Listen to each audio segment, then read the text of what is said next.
সমালোচনা করতে গিয়ে জনদাবি থেকে যেন সরে না যায় রাজনৈতিক দলগুলো, হুঁশিয়ারি তারেক রহমানের। সংস্কার করে নির্ধারিত সময় নির্বাচন সম্ভব বলেছেন নাহিদ। শেখ হাসিনা ও তার পরিবারের সদস্যদের ফ্ল্যাট প্লট ও ১২৪টি ব্যাংক অ্যাকাউন্টে ৬৩৫ কোটি টাকা জব্দ, অন্যের নামে হস্তান্তর কার্যক্রমে দুদকের বাধা।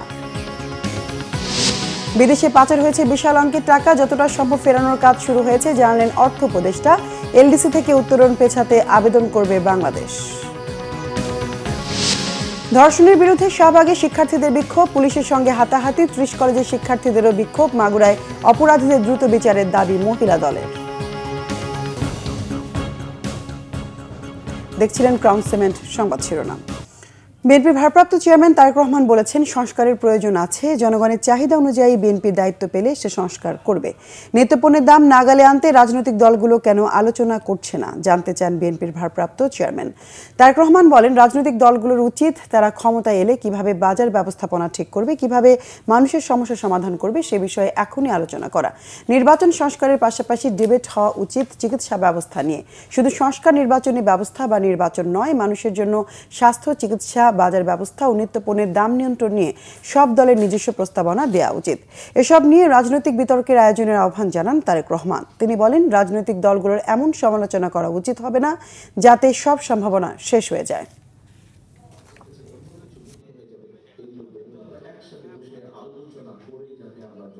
শুধু তত্ত্বাবধায়ক সরকার ব্যবস্থা, শুধু সাংবিধানিক ব্যবস্থা, শুধু ভোটের ব্যবস্থা, বিভিন্ন ব্যবস্থা, সেগুলো যেরকম আলোচনা হওয়া উচিত, তার থেকে বেশি আলোচনা হওয়া উচিত বা সমান পরিমাণ অন্তত আলোচনা হওয়া উচিত কিভাবে মানুষের এই সমস্যার সমাধান করবে, কোন দল কিভাবে করবে। আমরা বাস্তবধর্মী সমালোচনা অবশ্যই করব একজন আরেকজনের, কিন্তু সমালোচনা করতে গিয়ে এমন পরিস্থিতিতে যাতে আমরা এসে না দাঁড়াই যেখানে আমরা জনগণের এই ইস্যুগুলোকে, দেশের এই ইস্যুগুলোকে আমরা অ্যাড্রেস করতে ভুলে যাব, আমাদের কাছে অন্য কিছু মুখ্য হয়ে যাবে, এগুলো গৌণ হয়ে যাবে। এটি যদি হয় তাহলে এই দেশের সম্ভাবনা সব শেষ হয়ে যাবে, নষ্ট হয়ে যেতে পারে। বিএনপি স্থায়ী কমিটির সদস্য মির্জা আব্বাস বলেছেন, শুধু ব্যবসায়ী নয়, সচিবালয় সহ সব দফতরে আওয়ামী দোসররা ঘাপটি মেরে বসে আছে। গণমাধ্যমে কর্মরত সাংবাদিক, ফটো সাংবাদিক ও ভিডিও সাংবাদিকদের সম্মানে গুলশানের একটি হোটেলে ইফতার মাহফিলের আয়োজন করে আমরা বিএনপি পরিবার। এতে বিএনপির স্থায়ী কমিটির সদস্য মির্জা আব্বাস বলেন, আওয়ামী লীগের দোসররা কে কোথায় অবস্থান করছে তা পরিষ্কারভাবে তুলে ধরতে হবে। একটা বিশেষ দল সম্পর্কে কোনো সংবাদপত্র কিছুই প্রকাশ করছে না, শুধু বিএনপির নামে ফুলিয়ে ফাঁপিয়ে প্রচার করা হচ্ছে। কোনো ব্যবসায়ীর হেলিকপ্টারে কে বা কোথায় যায়, কোন ব্যবসায়ীকে কোন রাজনৈতিক দল টিকিয়ে রেখেছে সেসব খবরও প্রচার করা উচিত। অনুষ্ঠানে বিএনপির আরেক স্থায়ী কমিটির সদস্য ডক্টর আব্দুল মঈন খান বলেন, সংবাদপত্রের স্বাধীনতা ছাড়া গণতন্ত্র টেকসই হতে পারে না। কেন এই সরকার আজকে পর্যন্ত ডিজিটাল সিকিউরিটি অ্যাক্ট অথবা সাইবার সিকিউরিটি অ্যাক্ট যে নামেই বলেন না কেন, সেই আইন আজকে পর্যন্ত কেন বাতিল হলো না? আমি এই প্রশ্ন আজকে সরকারকে করতে চাই। শুধু ব্যবসায়ী না, আপনার সচিবালয়ে খোঁজ নেন, আওয়ামী দোসররা কীভাবে সেখানে মৌরসি পাট্টা নিয়ে বসে আছে। ওখানে আওয়ামী দোসররা আজকে অবস্থান নিয়েছে সচিবালয়, থানা পরিষদ, ইউনিয়ন পরিষদ, সমস্ত জায়গায় তারা অবস্থান নিয়েছে। সুতরাং আপনাদের উচিত হবে ওই সমস্ত খোঁজখবর সংগ্রহ করে দেশে এবং জাতিকে বাঁচানোর জন্য এই খবরগুলো সংগ্রহ করে এবং মানুষের সামনে তুলে ধরা। সংস্কার করে নির্ধারিত সময়ের মধ্যে নির্বাচন সম্ভব বলেছেন জাতীয় নাগরিক পার্টির আহ্বায়ক নাহিদ ইসলাম। দলটি একই সাথে আইনসভা ও গণপরিষদ নির্বাচন চায় বলেও মন্তব্য করেন তিনি। মঙ্গলবার রাজধানীর একটি হোটেলে ফ্যাসিবাদ বিরোধী রাজনীতিবিদ, পেশাজীবী, অ্যাক্টিভিস্ট, ওলামা কেরাম ও বিশিষ্ট নাগরিকদের সম্মানে এনসিপির ইফতার অনুষ্ঠানে এসব মন্তব্য করেন তিনি। নির্বাচনের আগে আইনশৃঙ্খলা পরিস্থিতির উন্নতি জরুরি বলেও মন্তব্য করেন তিনি। এ সময় নাহিদ অভিযোগ করেন, বাংলাদেশ বিরোধী শক্তিরা এখনও ষড়যন্ত্র করে যাচ্ছে। বিচারের মাধ্যমে আওয়ামী লীগের ফয়সালা করা দরকার বলেও জানান তিনি। আওয়ামী লীগের বিরুদ্ধে সবাইকে এক সিদ্ধান্তে আসার আহ্বান জানান সংগঠনের সদস্য সচিব আখতার হোসেন। বর্তমান সরকার, অন্তর্বর্তীকালীন সরকার যে সংস্কারের কার্যক্রম চালাচ্ছেন জাতীয় ঐক্যমত্য কমিশনের মাধ্যমে, তাদের যে প্রস্তাবিত জুলাই সনদ, সেই জুলাই সনদ আমরা দ্রুত কার্যকর দেখতে চাই এবং সংবিধান সম্পর্কিত বিষয় ছাড়া বাকি আরও যে গুরুত্বপূর্ণ সংস্কার কার্যক্রম রয়েছে, যেমন জনপ্রশাসন, পুলিশ ইত্যাদি, ওই অন্তর্বর্তী সরকারের সময়ে অধ্যাদেশের মাধ্যমে দ্রুত বাস্তবায়ন করতে। আমরা নির্বাচনের ক্ষেত্রে আমরা বলছি যে সামনের নির্বাচনটা একই সাথে আইনসভা এবং একই সাথে গণপরিষদ নির্বাচন করা সম্ভব এবং এর মাধ্যমে একটি নতুন সংবিধান এবং নতুন করে আমরা গণতন্ত্রের পথে উত্তরণ করতে পারব। ফলে এই সকল কিছুই আমরা দ্রুত সময়ের মধ্যে হওয়া সম্ভব বলেও মনে করছি। সরকার যে নির্ধারিত সময় দিয়েছে সেই নির্ধারিত সময়ের মধ্যেই এই সকল কার্যক্রম করে নির্বাচনের দিকে যাওয়া সম্ভব। নিজেদের নামে সম্পদ অন্য নামে হস্তান্তরের চেষ্টা করছেন শেখ হাসিনা সহ তার পরিবারের সদস্যরা। দুর্নীতি দমন কমিশনের অনুসন্ধানে উঠে এসেছে এমন তথ্য। সংস্থাটি জানায়, রাজধানীর বিভিন্ন স্থানে হাসিনা পরিবারের নামে থাকা 7টি প্লট ফ্ল্যাট জব্দ হয়েছে। সেই সাথে পরিবারটির 124টি ব্যাংক অ্যাকাউন্টে 635 কোটি টাকাও জব্দ করেছে সংস্থাটি। দুদকের আবেদনের প্রেক্ষিতে ঢাকা মহানগর স্পেশাল জজ আদালত জব্দ করার আদেশ দেন বলে জানিয়েছেন দুদক মহাপরিচালক। রিপোর্ট ফররুখ বাবর। রাজধানীর গুলশান 2 নম্বর আবাসিক এলাকার 71 নম্বর রোডের এই বাসার একটি ফ্ল্যাটের মালিকানা শেখ হাসিনার বোন শেখ রেহানার মেয়ে টিউলিপ সিদ্দিকের। দুদক বলছে 2015 সাল পর্যন্ত আয়কর নথিতে উল্লেখ করলেও পরবর্তীতে ছল চাতুরির মাধ্যমে ভুয়া নোটারি রেজিস্ট্রেশন মূল্যে ছোট বোন আজমিনা সিদ্দিকীকে ফ্ল্যাটটি হস্তান্তর করা হয়। একইভাবে রাজধানীর সেগুনবাগিচায় টিউলিপের মা শেখ রেহানার ফ্ল্যাটের সন্ধান পেয়েছে দুদক। প্রথমে মালিকানা শেখ রেহানার থাকলেও পরবর্তীতে ব্যারিস্টার মঈন গনিকে পাওয়ার অব অ্যাটর্নি দেওয়া হয়েছে। দুদকের অনুসন্ধানে এই 2 ফ্ল্যাট শহর ধানমন্ডিতে জয় পুতুলের নামে থাকা সুধা সদন ধানমন্ডি আবাসিক এলাকায় ফ্ল্যাট প্লট এবং রেদওয়ান মুজিব ববির নিকেতনে 2টি প্লট এবং গাজীপুরে শেখ রেহানার 10% জমি জব্দ করেছে দুদক। জনাব শেখ হাসিনা, সাবেক প্রধানমন্ত্রী, গণপ্রজাতন্ত্রী বাংলাদেশ সরকার, তার ছেলে জনাব সজীব আহমেদ ওয়াজেদ জয়, তার মেয়ে সাইমা ওয়াজেদ, তার ছোট বোন জনাব রেহানা সিদ্দিক এবং তাদের স্বার্থ সংশ্লিষ্ট 124টি অ্যাকাউন্ট ফ্রিজের জন্য আবেদন করা হয়েছিল।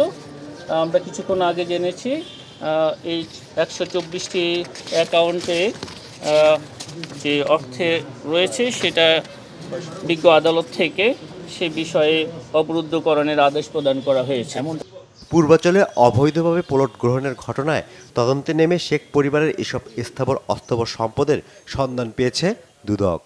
তাদের বিরুদ্ধে আরও একটি সম্পদ জব্দের। ফররুখ বাবু, বাংলা ভিশন, ঢাকা।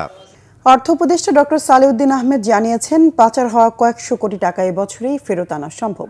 সচিবালয়ে ক্রয় সংক্রান্ত মন্ত্রিসভা কমিটির বৈঠক শেষে এ তথ্য জানান তিনি। এদিকে প্রধান উপদেষ্টার বিশেষ সহকারী ডক্টর আনিসুজ্জামান চৌধুরী বলেছেন, স্বল্পোন্নত দেশ থেকে উত্তরণ বিলম্বিত করতে বিষয়টি পুনর্বিবেচনার আবেদন করা হবে। রিপোর্ট রিশান নাসরুল্লাহ। সচিবালয়ে মঙ্গলবার অর্থ উপদেষ্টার সভাপতিত্বে বৈঠকে বসে ক্রয় সংক্রান্ত মন্ত্রিসভা কমিটি। বৈঠক শেষে ডক্টর সালেউদ্দিন আহমেদ জানান, পাচার হওয়া টাকা ফেরত আনার চেষ্টা করছে সরকার। এজন্য বেশ কয়েকটি আইনি প্রতিষ্ঠানের সাথে চুক্তির কথাও জানান তিনি। সব অঙ্ক টাকা আনতে তাদের আইডেন্টিফাই করে বিভিন্ন দেশে আছে, এইখানে কতগুলো আপনার আইনি পদক্ষেপ আছে, আবার সেই আইনগুলো আবার বৈদেশিক বিদেশের সাথে জড়িত। আমরা চেষ্টা করছি ইমিডিয়েটলি যেটি পারি, কতগুলো সেন্সিটিভ কেস করা হয়েছে, অন্যগুলোরও আমরা চেষ্টা করছি যে যত তাড়াতাড়ি অ্যাটলিস্ট প্রসেসটা শুরু করি, কিছুটা ইন্ডিকেশন ভিতরে আসো। এই জন্য আইনের কিছুটা সংগ্রহ, আইন মানে কি কিছু যে এগ্রিমেন্ট করা বিদেশের সাথে এগুলো করবো। হয়তো বড়দের 12 জন 11 জন দিয়েছি, তাদেরকে যদি না নিই আরও 200 কোটি টাকার বেশি অনেকদের আইডেন্টিফাই করা হয়েছে, সব মিলে হয়তো আমরা আনতে পারবো। এদিকে প্রধান উপদেষ্টার বিশেষ সহকারী হিসেবে দায়িত্ব নিয়ে মঙ্গলবার মন্ত্রণালয়ে আসেন ডক্টর আনিসুজ্জামান চৌধুরী। সাংবাদিকদের তিনি বলেন, ভঙ্গুর অবস্থার মধ্য দিয়ে চলছে দেশের অর্থনীতি। বলেন, এসডিজির যোগ্যতা অর্জনের সূচকে সংশয় রয়েছে, বিষয়টি পর্যালোচনা করা হবে।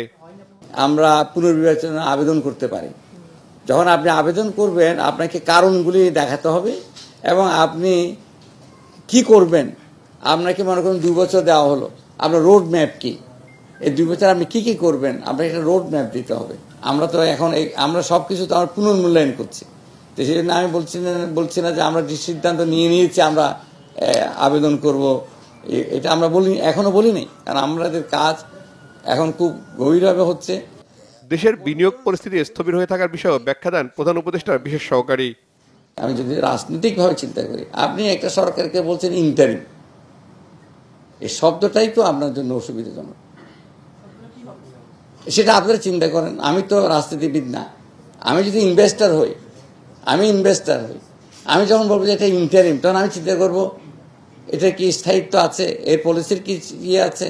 আমরা যখন রাজনীতিটাকে যখন দেখি, আমরা তখন অর্থনীতিটা চিন্তা করিনি, সেটা সত্য।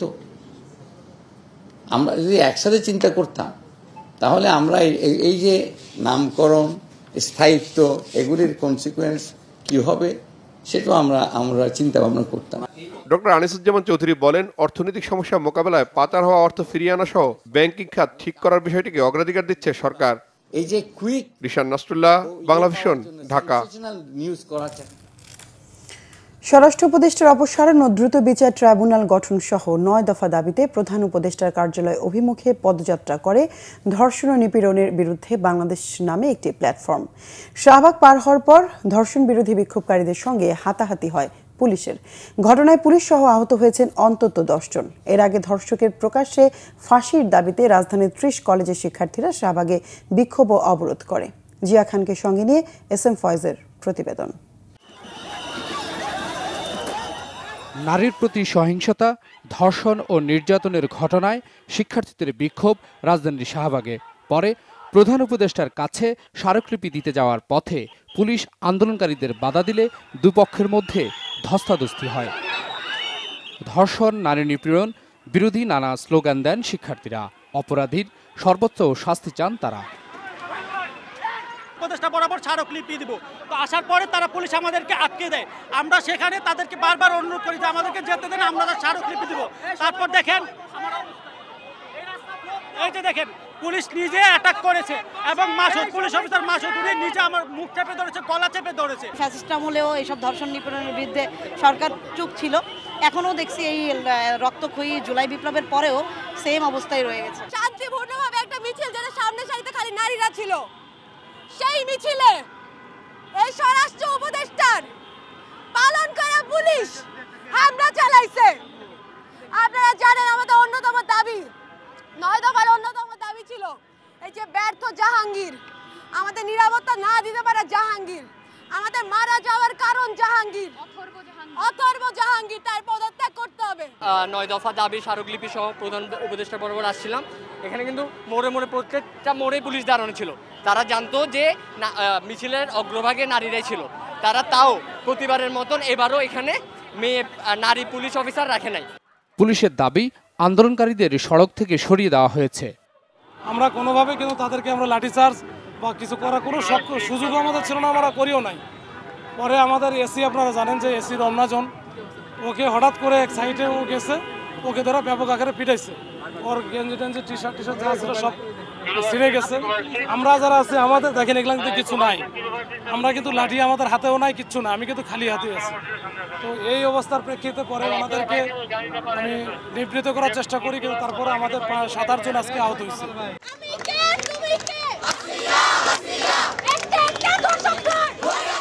এর আগে জাতীয় জাদুঘরের সামনে মিছিল নিয়ে জড়ো হয় শিক্ষার্থীরা। নারীর সুরক্ষায় রাষ্ট্রের কার্যকর পদক্ষেপের তাগিদ তাদের। কিছু হলে আমাদের মেয়েদের দোষটাই সর্বপ্রথম আসে, তাই আমি চাচ্ছি সরকার যাতে জিনিসটার প্রতি গুরুতরভাবে সচেতন হয়, আর এটা শাস্তি যাতে জনসম্মুখে করা হয়, আর এমন শাস্তি দেওয়া হয় যাতে 8-10টা মানুষ রেপ করতে গেলে 10 বার চিন্তা করে যে সে কি করছে। এই সমাজে আমি লজ্জিত, এখানে ধর্ষকরা ঘুরে বেড়ায়, অথচ যারা ধর্ষিত হইতেছে তারা নিজেকে অন্ধকারে গুটায় নিতেছে। কেন? ধর্ষকদের চূড়ান্ত বিচার করতে হবে। নারী নির্যাতনের পেছনে প্রশাসনের ব্যর্থতাকে দায়ী করেন শিক্ষার্থীরা। SM Foyez, Bangla vision, Dhaka. মাগুরায় শিশুর উপর পাশবিক নির্যাতনকারীদের দ্রুত বিচার শেষ করে শাস্তি কার্যকরের দাবি জানিয়েছেন জাতীয়তাবাদী মহিলা দলের সভাপতি আফরোজা আব্বাস। নারীর প্রতি সহিংসতা রোধে রাজধানীতে এক বিক্ষোভ মিছিল শেষে সমাবেশে তিনি একথা বলেন। সকালে খিলগাঁও চৌরাস্তা থেকে বিক্ষোভ মিছিল শুরু হয়ে প্রধান সড়ক দিয়ে গিয়ে বাসাবো বালুর মাঠে গিয়ে শেষ হয়। বিক্ষোভ কর্মসূচিতে আফরোজা আব্বাস বলেন, দ্রুত দেশের আইনশৃঙ্খলা পরিস্থিতি স্বাভাবিক করার পদক্ষেপ নিতে হবে অন্তর্বর্তীকালীন সরকারকে। দেশের মানুষের নিরাপত্তা নিশ্চিত করতে সরকারের প্রতি আহ্বান জানান আফরোজা আব্বাস।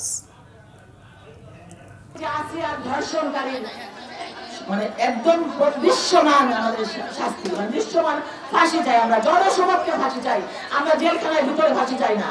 আমরা চাই হাজার হাজার লক্ষ লক্ষ কোটি কোটি জনগণের সামনে তাদের ফাঁসি কাস্টে ঝুলানো হলো। ইনশাআল্লাহ আপনারা আমরা সকলে মিলে একটি সুন্দর বাংলাদেশ নির্মাণ করবো ইনশাআল্লাহ। দেশের বিভিন্ন স্থানে চলমান ধর্ষণ ও নারীর ওপর নিপীড়নের ঘটনাগুলোকে পরিকল্পিত অভিযোগ করে 7 দিনের মধ্যে স্বরাষ্ট্র উপদেষ্টা ও আইজিপিকে শক্তভাবে অবস্থান নেওয়ার দাবি জানিয়েছেন ঢাকা বিশ্ববিদ্যালয়ের শিক্ষকদের সংগঠন সাদা দলের আহ্বায়ক অধ্যাপক ডক্টর মোর্শেদ হাসান খান। মঙ্গলবার ঢাকা বিশ্ববিদ্যালয়ের অপরাজেয় বাংলার পাদদেশে সাদা দলের মানববন্ধনে এই কথা বলেন তিনি। মোর্শেদ হাসান বলেন, 5 আগস্টের পর এত দ্রুত সরকারের সামনে দাবি নিয়ে দাঁড়াতে হবে এটা তারা চিন্তা করেননি, তারপরও তারা দাঁড়াতে বাধ্য হয়েছেন। আরও বলেন, আজকে বাংলাদেশের প্রতিটি জেলায় নারী ও শিশুরা নানা দুর্ঘটনার শিকার হচ্ছে, এটা পরিকল্পিত বলে মনে করেন তিনি। মানববন্ধনে শিক্ষক নেতারা বলেন, জানমালের নিরাপত্তা নিশ্চিত করা সরকারের দায়িত্ব।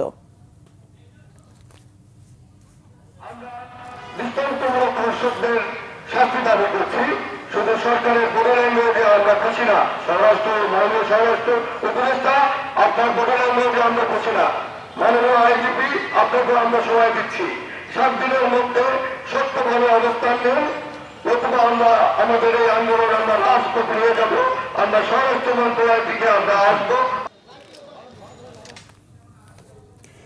আগামী নির্বাচন কঠিন ও প্রতিযোগিতামূলক হবে বলেছেন বিএনপি চেয়ারপারসনের পররাষ্ট্র বিষয়ক উপদেষ্টা কমিটির বিশেষ সহকারী ইঞ্জিনিয়ার ইশরাক হোসেন। মঙ্গলবার দুপুরে ঢাকা মহানগর দক্ষিণের গ্যান্ডারিয়া থানা বিএনপির আয়োজনে রাষ্ট্র মেরামতে বিএনপির ঘোষিত 31 দফার শীর্ষ কর্মশালায় ইঞ্জিনিয়ার ইশরাক হোসেন এসব কথা বলেন। তিনি বলেন, আগামী দিনের রাজনীতি হবে ভিন্ন, জনগণের প্রত্যাশাও হবে ভিন্ন, তাই জনগণের সমর্থন আদায় অবশ্যই মেধাভিত্তিক রাজনীতি করতে হবে। গতানুগতিক রাজনীতি করলে জনগণ থেকে বিচ্ছিন্ন হয়ে পড়ার আশঙ্কা করেন তিনি। বিএনপির নেতা আরও বলেন, আওয়ামী লীগ সাধারণ মানুষকে তাদের দাস বানানোর চক্রান্তে মেতে উঠেছিল। এই আয়োজনে ঢাকা দক্ষিণ বিএনপির আহ্বায়ক রফিকুল আলম মজনু, ঢাকা মহানগর দক্ষিণের সদস্য সচিব তানভীর আহমেদ সহ কেন্দ্রীয় ও ঢাকা মহানগর দক্ষিণ বিএনপির বিভিন্ন অঙ্গ সংগঠনের নেতাকর্মীরা উপস্থিত ছিলেন। আইন শৃঙ্খলা পরিস্থিতির ব্যাপারে অবশ্যই আমাদের আমরা উদ্বিগ্ন। আমরা চাই যে দ্রুততম সময় আইন শৃঙ্খলাকে একটা স্থিতিশীল পর্যায়ে নিয়ে যাওয়া হোক, যাতে করে একটি সুষ্ঠু সঠিক নির্বাচন এই বছরের মধ্যেই আমরা পেতে পারি। সেটার জন্য আমরাও সরকারকে সহযোগিতা করব এবং সরকারকেও আমাদের সহযোগিতা নিতে হবে এবং তাদেরকেও বুঝতে হবে যে একটি নির্বাচিত সরকারের দ্বারাই কেবল সকল ধরনের সমস্যাকে কঠোর হস্তে দমন করা যায়। কঠোর হস্তে যে কোনো দুষ্কৃতিকারী, যে কোনো দেশকে অস্থিতিশীলকারী, বদমাইশ, শয়তান যারা ডাকাতি করছে তাদেরকে নিয়ন্ত্রণ করা যায়। বাংলাদেশে গ্যাস অনুসন্ধানের রাষ্ট্রীয় মালিকানাধীন রাশিয়ান কোম্পানি গ্যাজপ্রম ইন্টারন্যাশনালের কাজের ধারাবাহিকতা নিশ্চিত করতে প্রধান উপদেষ্টা ডক্টর মোহাম্মদ ইউনূসের সহযোগিতা চেয়েছে মস্কো।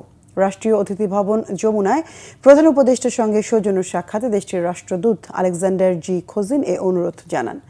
গ্যাজপ্রম 2012 সাল থেকে বাংলাদেশে গ্যাস মজুদ অন্বেষণে অংশীদার হিসেবে কাজ করেছে। পাশাপাশি 2023 সালে ভোলায় আরও অনুসন্ধানের জন্য 5টি নতুন কূপ চিহ্নিত করেছে। প্রধান উপদেষ্টা ভোলায় 5টি কূপ খননে প্রয়োজনীয় প্রস্তুতির জন্য গ্যাজপ্রমকে ধন্যবাদ জানান। বলেন, বিষয়টি নিয়ে বিদ্যুৎ, জ্বালানি ও খনিজ সম্পদ মন্ত্রণালয় কাজ করছে। এ বিষয়ে আরও সহযোগিতার সুযোগ আছে। রাষ্ট্রদূত জানান, বন্ধুত্বের স্মারক হিসেবে রাশিয়া বাংলাদেশকে 30,000 টন এমওপি সার দিচ্ছে। উল্লেখযোগ্য হারে ভিসা ইস্যু করায় দেশটির রাষ্ট্রদূতকে ধন্যবাদ জানান প্রধান উপদেষ্টা। ঢাকার মিরপুর হোপ মার্কেটে ঈদের বেচাকেনা চলছে হরদম। সব বয়সী ক্রেতার পছন্দকে প্রাধান্য দিয়ে প্রতিবারের মতো এবারও নতুন সব ঈদ কালেকশন নিয়ে এসেছেন ব্যবসায়ীরা। যৌক্তিক দামে ভালো মানের পোশাক পেতে আগে ভাগেই কেনাকাটা সেরে ফেলছেন অনেকেই। বিস্তারিত মোবাশ্বের আহমেদের রিপোর্টে। সাশ্রয়ী মূল্যে কেনাকাটার অন্যতম স্থান হিসেবে এলাকার মানুষের কাছে বেশ পরিচিত মিরপুরের হোপ মার্কেট। ছোট থেকে বড় সব বয়সী ক্রেতাদের পছন্দের পোশাক মেলে বছর জুড়ে। ক্রেতাদের আনাগোনায় সারা বছরই ভিড় লেগে থাকে মার্কেটটিতে, আর ঈদ এলে তা বাড়ে কয়েক গুণ। ছেলেদের টি শার্ট, প্যান্ট, ফতুয়া পাঞ্জাবি, মেয়েদের 2 পিস, 3 পিস ও ছোটদের ফ্রক সহ নানা রকমের দেশি বিদেশি সালোয়ার কামিজ নিয়ে এবারের ঈদ বাজার সাজিয়েছেন হোপ মার্কেটের ব্যবসায়ীরা। 2 পিসগুলো আর কি 700, 800, 1000, 1 পিস 350, 400, 500 এরকমের ভিতরে অ্যাভেলেবেল আছে। ঈদে হয়তো আরও বাড়তে পারে, কালেকশন নতুন আসবে আরও, কারণ প্রত্যেকবারই নতুন নতুন কালেকশন আসে, এক জিনিস দিয়ে তো হয় না। ঈদের মধ্যে অনেকই উঠানো হয়েছে পুরো, আপনার গাউন টাইপের, দেন টু পিস টাইপের, টপস টাইপের, এগুলো আর কি বেশি উঠানো হয়েছে। চলতেছে আপনার গাউন টাইপের, এগুলো আর কি একটু বেশি চলছে। হুপ মার্কেট পছন্দ করে আসলে ঘটনাটা হলো এখানে অল্প লাভে বিক্রি করা হয়। যেমন এমনও কালেকশন আছে যে 50 টাকা লাভে বিক্রি করা হয়, এটা মনে করেন অন্য কোথাও এই দামে বিক্রি করা হয় না। মিরপুর এলাকার বাসিন্দাদের পাশাপাশি আশেপাশের এলাকারও অনেকে আসেন এই মার্কেটে। টিনেজার আছে এখানে, সব বেশিরভাগ মানুষ আমরা এখানে আসি কারণ এখানে রিজনেবল প্রাইসে সব কিছু খুব ভালো পাওয়া যায়, হাতের নাগালে এক জায়গাতে অনেক কিছু আছে। কাজিনদের জন্য জামা কাপড় কিনতে আসছি, অলরেডি একজনের জন্য কিনা হয়েছে, আলহামদুলিল্লাহ বাজেট ফ্রেন্ডলি সব কিছু পাওয়া যাচ্ছে আর কোয়ালিটি ফুলও আছে যথেষ্ট। হোপে আসার উদ্দেশ্য হলো যে হোপের ভিতরে মহিলাদের প্রোডাক্টটা অ্যাভেলেবেল পাওয়া যায় এবং রিজনেবল প্রাইসও হয়। আমার বাসার কাছ থেকেও এটা অনেক কাছে আর প্রাইস রিজনেবল, প্লাস হচ্ছে এখানে সব কিছু এভরিথিং পাওয়া যায়। হোপ মার্কেটের আশেপাশের ফুটপাতের দোকানগুলোতেও সাশ্রয়ী মূল্যে ব্যাগ, স্যান্ডেল সহ বিভিন্ন আকর্ষণীয় পণ্য পাওয়া যায়। মুবাশির আহমেদ, বাংলা ভিশন, ঢাকা। আগামী জাতীয় সংসদ নির্বাচনে বিদেশে বসে প্রবাসীদের প্রক্সি ভোট দেওয়ার বিধান করার কথা ভাবছে নির্বাচন কমিশন। প্রেস ব্রিফিংয়ে তথ্য জানিয়েছেন নির্বাচন কমিশনার আবুল ফজল মোহাম্মদ সানাউল্লাহ। নির্বাচন কমিশনার জানান, ভোট দেওয়ার ক্ষেত্রে 3টি পদ্ধতিকে সমর্থন করছে নির্বাচন কমিশন। এর মধ্যে প্রক্সি ভোট পদ্ধতিতে ভোটদানের বিষয়টিকে অগ্রাধিকার দেওয়া হচ্ছে। এই পদ্ধতিতে প্রবাসের 1 কোটিরও বেশি ভোটার তার মনোনীত ব্যক্তির মাধ্যমেই সহজেই ভোট দিতে পারবেন। আগামীতে রাজনৈতিক দল ও বিশেষজ্ঞ সহ সংশ্লিষ্টদের সাথে আলোচনা করে আইন সংশোধন অ্যাপ তৈরি করা হবে বলে জানান নির্বাচন কমিশনার। জাতীয় রাজস্ব board NBR chairman Abdur Rahman Khan বলেছেন, অসত্য, অর্ধসত্য তথ্য দিয়ে আর্থিক প্রতিবেদন তৈরি করা অডিটরদের জন্য সম্মানজনক নয়। মিথ্যার সাথে বসবাস করে দেশ বেশি দূর এগোতে পারবে না। প্রয়োজনে করের হার উল্লেখযোগ্য কমানো হবে বলে জানিয়েছেন তিনি। রাজস্ব ভবনে প্রাক বাজেট আলোচনায় কথা বলেন এনবিআর চেয়ারম্যান। তিনি আরও বলেন, সরকার ঘন ঘন করনীতি পরিবর্তন করে এটি দেশি বিদেশি বিনিয়োগকারীদের জন্য সিদ্ধান্ত নিতে সমস্যা হয়। এ থেকে বের হবার চেষ্টা করা হচ্ছে। আগামীতে যে করনীতি গ্রহণ করা হোক না কেন তা অন্তত 4 থেকে 6 বছর অপরিবর্তিত থাকবে। ছোট ব্যবসায়ীরা হিসাবের খাতা ব্যবহার করেন না, তার মানা হবে না। সব ব্যবসায়ীদের আয় ব্যয়ের হিসাব থাকে বলে মন্তব্য করেন এনবিআর চেয়ারম্যান। দেশের 1% আর্থিক প্রতিবেদনও সঠিক নয় বলে জানান খোদ অডিটররা। ব্যক্তি ও প্রতিষ্ঠানগুলো সঠিক তথ্য না দিয়ে বরং কর ফাঁকি দিতে, আয় কম দেখাতে চাপ দেয় জানান অডিটররা।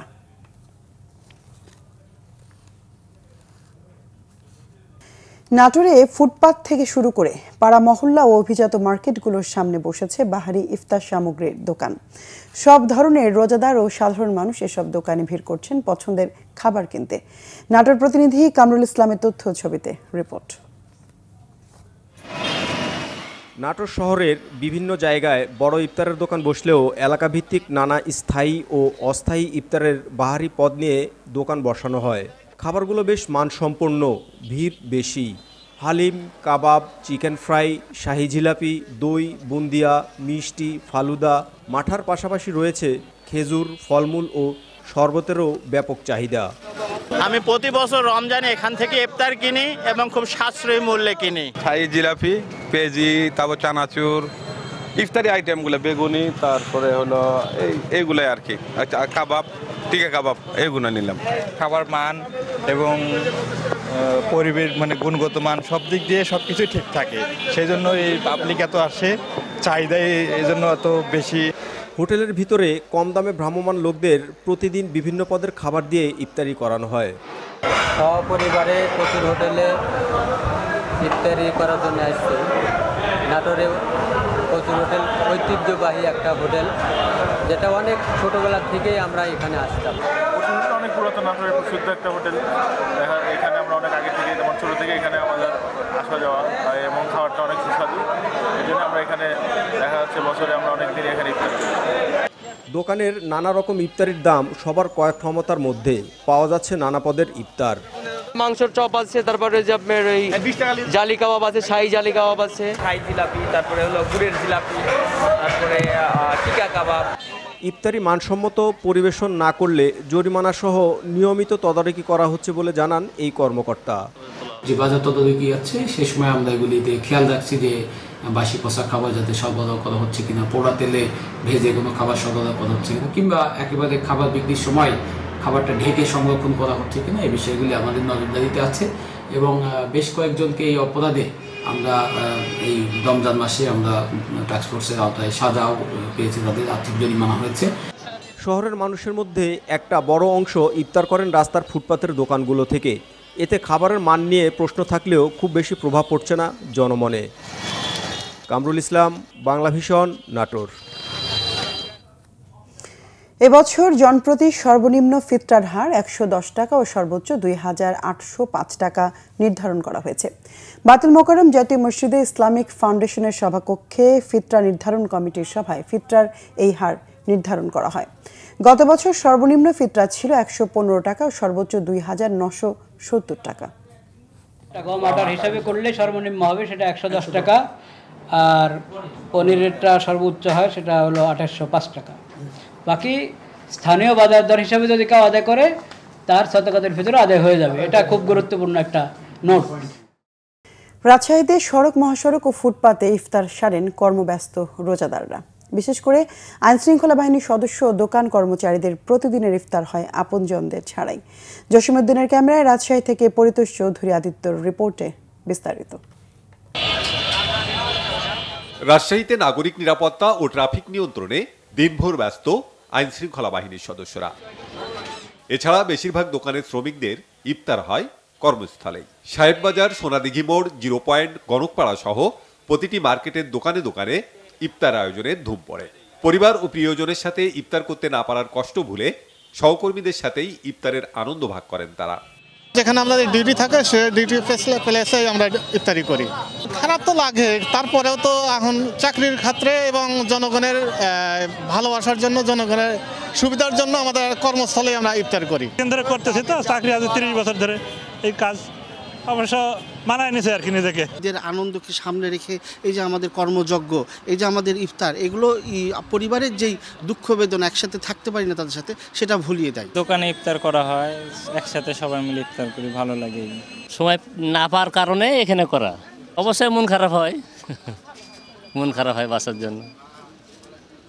এখন সব ছোট ভাই বড় ভাই আছে, সবাই মিলে এখন মনটা ভালো করতে হয় এখানে। বছর করার দিন সবাই একসাথে মিলে মিশে আনন্দ একটা, এটাই সবাই খেলিয়ে। পয়লা রমজানে বাসায় যাই ফ্যামিলির সঙ্গে ইফতারি করে ওই দিনটায়, আর অন্য দিন আমরা সময় পাই না, বাকি সময়টা এখানে কাটাই দিই। যেখানে আমাদের ডিউটি থাকে সে ডিউটি প্লেসে আমরা ইফতারি করি। খারাপ তো লাগে, তারপরেও তো এখন চাকরির ক্ষেত্রে এবং জনগণের ভালোবাসার জন্য, জনগণের সুবিধার জন্য আমাদের কর্মস্থলে আমরা ইফতার করি। কেন্দ্রে করতেছি তো চাকরি আজ 30 বছর ধরে এই কাজ, অবশ্য মানায় নিছে আর কি নিজেকে। এদিকে ঈদ কেনাকাটায় মার্কেট থেকে মার্কেটে ঘুরতে গিয়ে ইফতারের সময় হলে হোটেল রেস্তোরাঁয় ইফতার সারেন অনেকে। মার্কেটে আসছিলাম, মার্কেট করার পরে এখন বাড়িতে যেতে সময় বেশি লাগবে, ওই জন্য ইফতারটা করে তারপরে বাসায় যাব। বাসা অনেক দূরে তো আসছি, এখানে নিকটে তো কোনো ইয়ে নাই, এই জন্য আসছি। গরুর তেহারি হাফ 100 টাকা, চিকেন তেহারি হাফ 100 টাকা, হালিম হাফ 100 টাকা, ফুল 200 টাকা, চিকেন চাপ মশলা আপনার হাফ 100, 1 কোয়ার্টার 120 টাকা। বাড়িতে ইফতার করতে না পারার আক্ষেপ থাকলেও পরিস্থিতির কারণে তা মেনে নেন ধর্মপ্রাণ মুসল্লিরা। ইফতার সারেন যে কোনো উপায়ে। Bangla vision news desk. সংবাদ শেষ করব ক্রাউন সিমেন্ট শিরোনামগুলো আরেকবার জানিয়ে। সমালোচনা করতে গিয়ে জনদাবি থেকে যেন সরে না যায় রাজনৈতিক দলগুলো, হুঁশিয়ারি তারেক রহমানের। সংস্কার করে নির্ধারিত সময় নির্বাচন সম্ভব বলেছেন নাহিদ। শেখ হাসিনা ও তার পরিবারের সদস্যদের ফ্ল্যাট প্লট ও 124টি ব্যাংক অ্যাকাউন্টের 635 কোটি টাকা জব্দ, অন্যের নামে হস্তান্তর কার্যক্রমে দুদকের বাধা। বিদেশে পাচার হয়েছে বিশাল অঙ্কের টাকা, যতটা সম্ভব ফেরানোর কাজ শুরু হয়েছে জানালেন অর্থ উপদেষ্টা। এলডিসি থেকে উত্তোলন পেছাতে আবেদন করবে বাংলাদেশ। ধর্ষণের বিরুদ্ধে শাহবাগী শিক্ষার্থীদের বিক্ষোভ, পুলিশের সঙ্গে হাতাহাতি। 30 কলেজের শিক্ষার্থীদের বিক্ষোভ, মাগুরায় অপরাধীদের দ্রুত বিচারের দাবি মহিলা দলের। দর্শক, এ ছিল এখনকার মতো। পরের সংবাদ রাত 10:30। এর আগে নটায় রয়েছে নিউজ 20, দেখার আমন্ত্রণ রইল। এছাড়া বাংলাভিশন সংবাদ ও সংবাদ সংশ্লিষ্ট অনুষ্ঠান দেখতে ভিজিট করুন www.bvnews24.com ও facebook.com/banglavishnnews এবং সাবস্ক্রাইব করুন youtube.com/banglavishnnews। এতক্ষণ সঙ্গে থাকায় ধন্যবাদ সবাইকে।